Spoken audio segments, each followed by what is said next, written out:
सभा ने इस स्कूल पर नियंत्रण कर लिया, तो इस स्कूल के कुछ पेरेंट्स ने, कुछ अभिभावकों ने हाई कोर्ट में एक रिट डाली।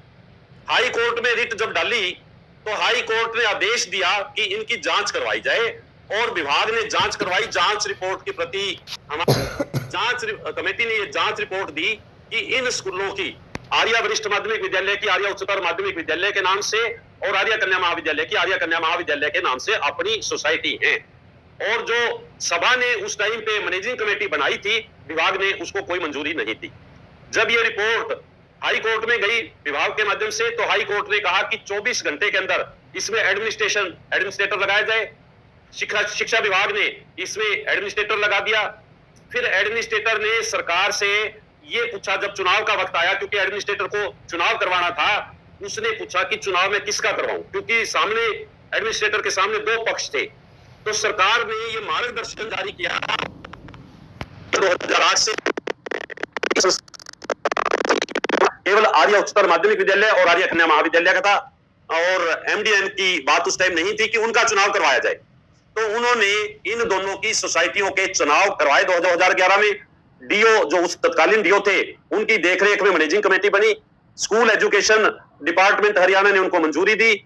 2014 आ गया, 2014 में फिर चुनाव हुए, 2017 आ गया, 2017 में फिर चुनाव हुए, और 17 से 20 आ गया। 20 में सोसाइटियों के चुनाव तो हो गए थे, लेकिन स्कूलों की मैनेजिंग कमेटियों के चुनाव करवाने से पूर्व ही सभा की मैनेजिंग कमेटियां 17 नवंबर 2020 को यहां पर आई, और उन्होंने डायरेक्टर साहब का ऑर्डर दिखाया और स्कूलों का चार्ज ले लिया। उस टाइम भी मैं प्रिंसिपल था और हम उठ करके चले गए थे।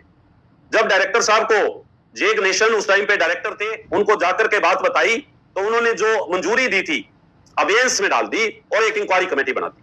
इंक्वायरी कमेटी ने जांच करके अपनी रिपोर्ट दी, जिसमें साफ तौर पर यह लिखा स्कूल का संचालन आर्या उच्चतर माध्यमिक विद्यालय सोसाइटी करती है, और आर्या कन्या का संचालन आर्या महर्षि दयानंद पब्लिक स्कूल का संचालन महर्षि दयानंद को स्वीकार करते हैं।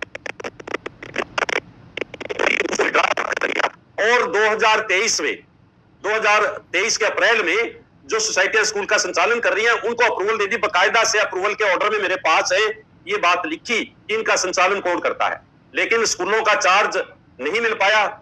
उसके बाद हाई कोर्ट में रिट की गई। हाई कोर्ट में सरकार ने, डीसी ने, हमने पहले डीसी को, सोसाइटियों ने पहले डीसी को कहा हमें चार्ज दिलवाया जाए। जब कोई कार्रवाई नहीं हुई तो हाई कोर्ट में रिट की गई, और हाई कोर्ट में जब सरकार से पक्ष लिया गया तो डीसी साहब ने यह कहा कि 2023 में इन सोसाइटियों का चुनाव होना था, चुनाव नहीं हुआ, हमारा चुनाव नहीं हो पाया था इस मसले की वजह से। तो वो रिट जो है खारिज हो गई और इन पे एडमिनिस्ट्रेटर लगा दिया गया। एडमिनिस्ट्रेटर को 3 महीने में चुनाव करवाना था, लेकिन 3 महीने में एडमिनिस्ट्रेटर ने कोई चुनाव नहीं करवाया। दिसंबर 2024 में 24/12/2024 में एडमिनिस्ट्रेटर थे तत्कालीन एसडीएम दलजीत सिंह जी, उन्होंने इसका चुनाव करवाया सोसाइटी का। उसके बाद मैनेजिंग कमेटी बनाई। मैनेजिंग कमेटी को डायरेक्टर साहब ने अप्रूवल दे दी। जो अप्रूवल दी गई उसमें फिर लिखा गया कि इन स्कूलों का संचालन ये सोसाइटियां करती हैं।